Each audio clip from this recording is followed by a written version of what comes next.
When you step into a financial institution for your Dinar exchange appointment, what you say and how you say it becomes just as important as the paperwork you provide. Among the most damaging mistakes you can make is exaggerating your claims or making grand declarations about sudden wealth. Many people feel a wave of excitement as they approach the redemption process, and in that moment, they want to express just how life-changing they believe this event will be. But if you walk into a bank and announce something like, "I'm going to be a millionaire after this exchange," you do not appear confident, you appear careless. To you, these words may sound celebratory, but to the banker, they sound like speculation, misunderstanding, or even risk. Financial institutions do not respond well to exaggerated claims because they operate on verifiable facts, not on hopeful predictions. Exaggeration signals to the banker that you may not fully grasp the seriousness of the process. Their job is to deal with legitimate transactions under strict rules and compliance protocols. When you talk about overnight riches, they may conclude that you have been influenced by rumors or that you are approaching the process from a place of unrealistic expectation. This places you in a different category, not the category of a responsible investor, but the category of a potential risk that must be monitored more closely. The result could be delays, additional questions, or even hesitation to process your request until further verification is complete. Think about how professionals deal with financial matters in other contexts. Someone applying for a large loan does not announce that the money will make them rich beyond imagination. They present their case with documentation, evidence of repayment ability, and a measured tone. Someone depositing an inheritance does not loudly proclaim that they are about to live in luxury forever. They present the documents, answer questions as required, and complete the process quietly. Your dinar exchange should be no different. By exaggerating your expectations, you set yourself apart in the worst possible way, drawing unnecessary attention to yourself and making the banker question your credibility. Exaggerated claims also carry another risk. They can make you a target. If you openly talk about becoming a millionaire, you reveal more than you should about your financial situation. People within earshot, whether staff or other clients, do not need to know the size of your anticipated wealth. Careless words can lead to gossip, exposure, or even personal security risks. In a world where financial crime is a real concern, broadcasting exaggerated wealth is an invitation for trouble. Professional investors protect their privacy by keeping their language measured and discreet. In addition, exaggeration affects how you are perceived psychologically. A client who makes big claims looks impulsive, emotional, and less stable. A client who speaks calmly looks composed, deliberate, and trustworthy. Bankers notice these things because their job is not only to process transactions, but also to assess the character of the people they are dealing with. Your words, tone, and demeanor help them form a picture of who you are as a client. Exaggeration tilts that picture in the wrong direction, suggesting recklessness rather than responsibility.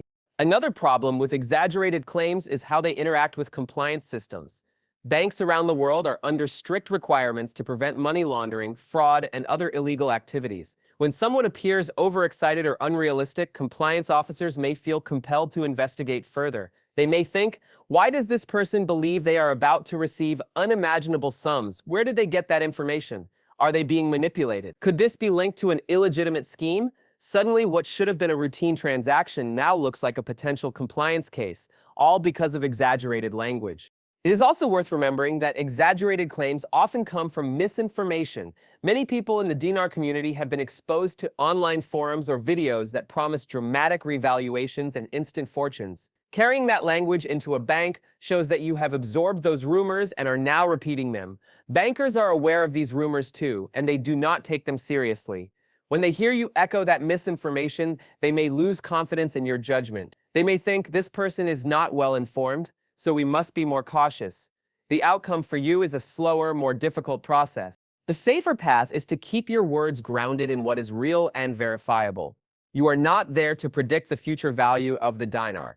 You are not there to declare how rich you will become. You are there to carry out a lawful, professional exchange. If you are asked questions, keep your answers short, factual, and free of exaggeration. A simple statement like, "I am here to exchange these notes according to the current rate," is far more effective than boasting about life-changing wealth. Exaggeration also weakens your personal discipline. When you indulge in dramatic claims, you fuel your own unrealistic expectations. If the actual outcome does not match the exaggerated vision in your head, you may feel disappointed or even angry. That disappointment can spill out in your behavior, leading to frustration with the banker or impatience with the process. By keeping your words measured, you also keep your own expectations balanced, which helps you stay calm and make rational decisions during the exchange. The way you present yourself matters just as much as the documents you bring. Your language should reflect professionalism, seriousness, and control. Exaggerated claims do the opposite. They suggest a lack of understanding, a lack of preparation, and a lack of discretion. In the world of finance, those weaknesses can cost you more than money. They can cost you time, reputation, and even opportunities. When you arrive at your dinar exchange appointment, the way you handle yourself is critical, and one of the most dangerous mistakes you can make is bringing up talk of so-called secret rates or special deals. Over the years, countless rumors have circulated within investment groups, chat rooms, and online communities about private exchanges, contract rates, or privileged arrangements that only a select few supposedly have access to. These stories may sound convincing, and for many people, they create excitement and anticipation. But when you carry that kind of talk into a bank or official financial institution, you are stepping into dangerous territory.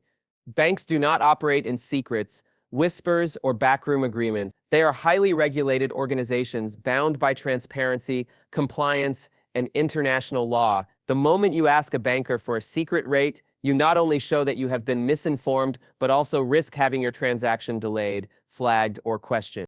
Consider the mindset of the financial officer sitting across from you.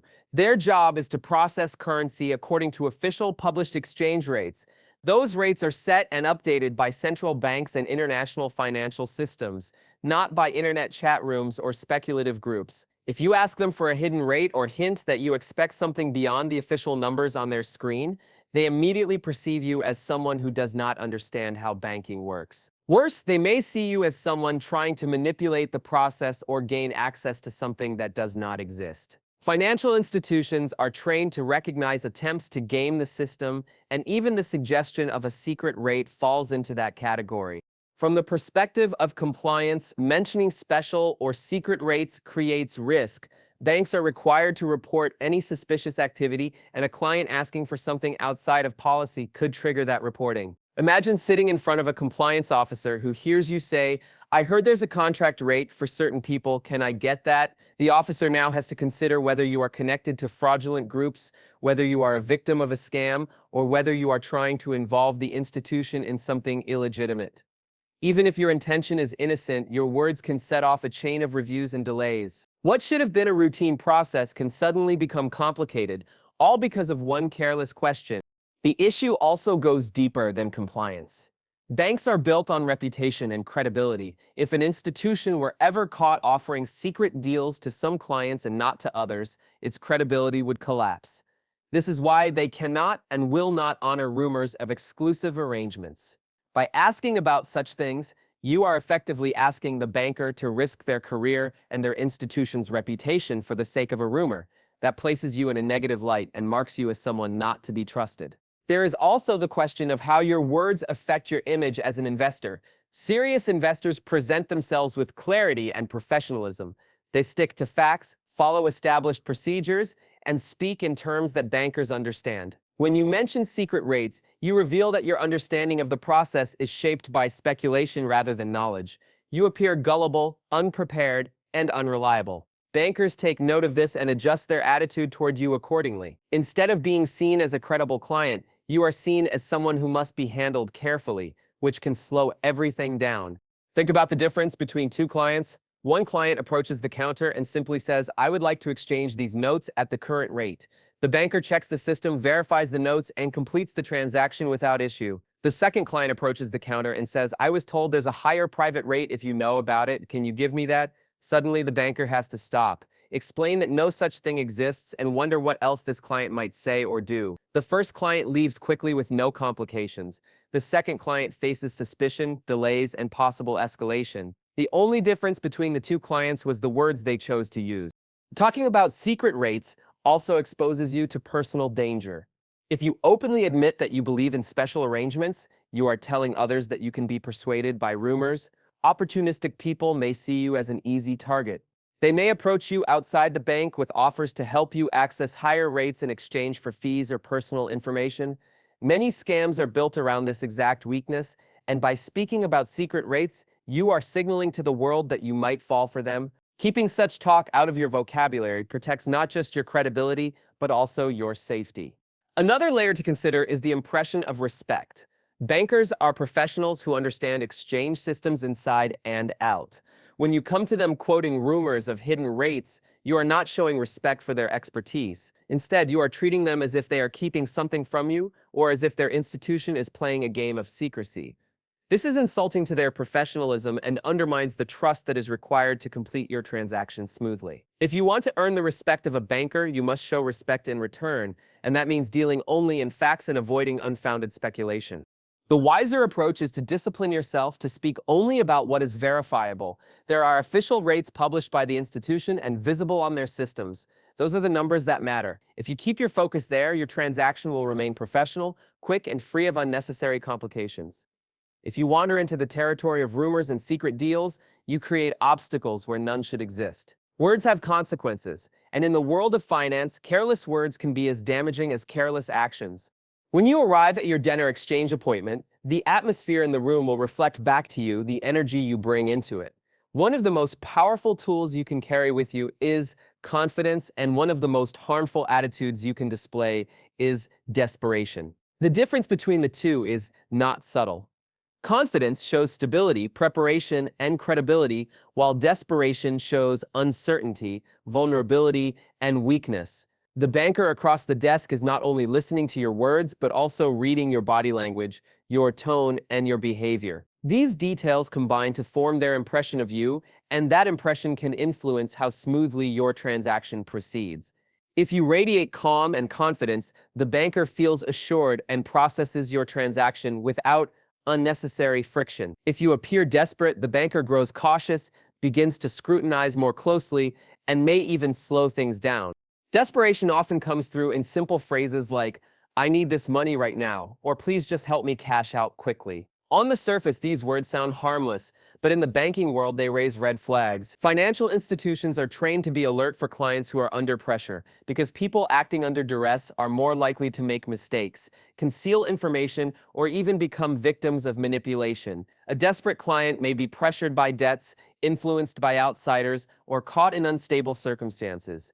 To protect themselves, banks may respond by adding extra layers of verification, slowing the transaction, or involving compliance officers. All of these outcomes work against you, and none of them are triggered by your currency itself. They are triggered by your words and demeanor. Confidence, by contrast, communicates that you are in control of your circumstances. A confident client calmly presents the notes, answers questions clearly, and allows the process to unfold without pressure. This shows the banker that you are a low-risk client, someone who understands how financial systems operate and who respects the procedures in place. When you project that kind of steadiness, you make the banker's job easier, and in turn, the banker is likely to process your exchange more quickly and with less resistance. Confidence makes the process smoother, not because it changes the rate or the policy, but because it changes the perception of who you are as a client. Another critical aspect is bargaining power. Desperation weakens it completely. In any financial environment, the person who seems to need something urgently often receives the least favorable treatment. Lenders, for example, may offer harsher terms to someone who appears desperate for a loan. Currency exchanges may respond the same way by enforcing every step with greater rigidity. A desperate client signals that they will accept whatever terms are given because they cannot afford to wait or push back. A confident client, however, shows that they are prepared to walk away if necessary, that they are not relying on this transaction as a lifeline. That composure forces the institution to treat them with respect, because respect naturally follows strength. On a psychological level, desperation is dangerous because it clouds judgment. When you are desperate, your stress levels rise, your focus narrows, and your decision-making suffers. You may overlook critical details in documents, agree to terms you do not fully understand, or rush through important questions. Confidence protects you from this trap. When you are calm and composed, you have the mental clarity to review details carefully, ask thoughtful questions, and maintain control of the process. You make fewer mistakes, and the banker sees you as a client who knows exactly what they are doing. There is also the matter of how desperation can look suspicious. If you tell a banker that you urgently need this exchange to go through, they may start to wonder why. Are you in debt? Are you being pressured by someone else? Is there any possibility of illegal activity behind your urgency? Banks are obligated to ask these questions internally because their job is to monitor for risks. Even if your desperation comes only from personal financial struggles, the appearance of instability can trigger unnecessary reviews. By contrast, confidence signals legitimacy. You appear as a client who is acting on choice, not on pressure, and legitimacy is what banks value most. Confidence also builds rapport with the people you are dealing with. Professionals respect clients who present themselves as equals in the process. When you make eye contact, speak clearly, and avoid begging or pleading, you signal that you see this exchange as a normal business transaction that earns respect, and respect makes everything easier. A banker who respects you is more cooperative, more attentive, and more efficient. Desperation, on the other hand, weakens rapport. It creates discomfort because no banker wants to feel pressured by a pleading client. That discomfort can lead to coldness, distance, and delays.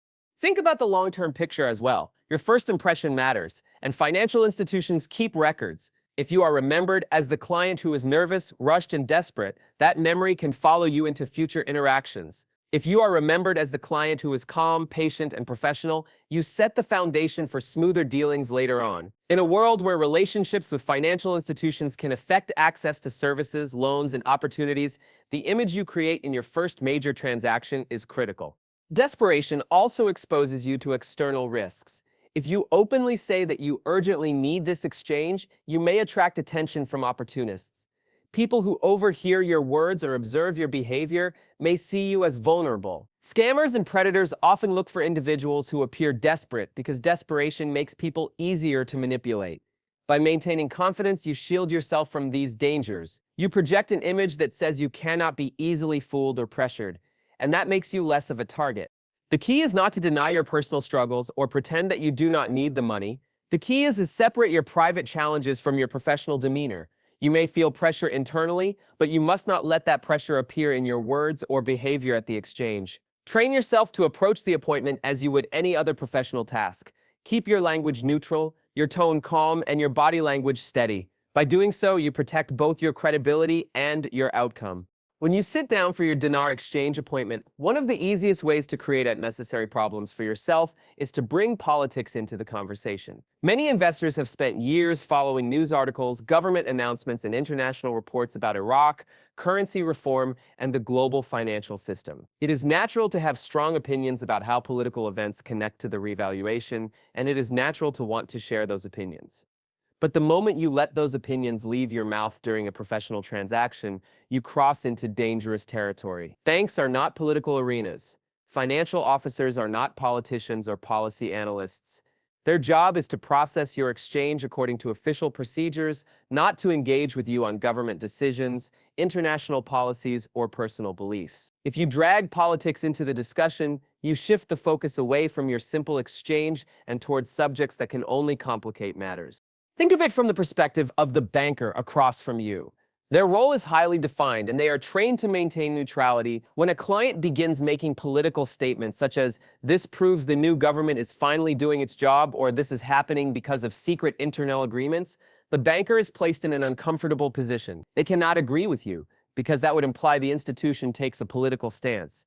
They cannot debate you, because that would turn a financial transaction into a political argument. They cannot validate your claims because their authority lies in the institution's rates and policies, not in interpreting global events.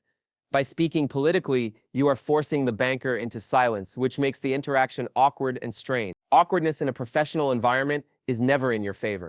There is also the issue of perception. If you speak about politics during your exchange, you risk being perceived as someone who does not understand boundaries. Professionalism is about focus, and professionalism means separating personal opinions from official business. A client who keeps the conversation limited to the exchange appears focused, clear, and respectful. A client who begins to speculate about government motives, global agendas, or insider political knowledge appears distracted, conspiratorial, or unstable. These impressions matter. Bankers are trained to evaluate risk, not only in terms of money, but also in terms of people.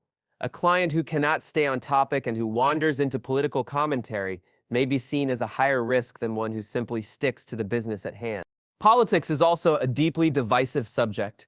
You cannot assume that the person across the desk shares your views. Even a casual political remark can cause tension if it goes against the banker's personal beliefs. For example, if you say something supportive about one political figure and the banker happens to dislike that figure, you have unknowingly created distance. That distance can lead to coldness, detachment, or a lack of cooperation. It does not matter whether your statement was innocent or casual, the damage is done. By keeping politics out of the room, you avoid triggering hidden biases or emotional reactions in others. Another layer of risk is compliance.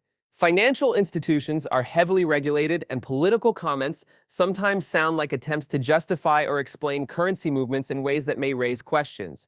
If you tell a banker this is happening because of international pressure and secret government deals, you are not just making conversation, you are implying that you have insider knowledge of political or economic forces.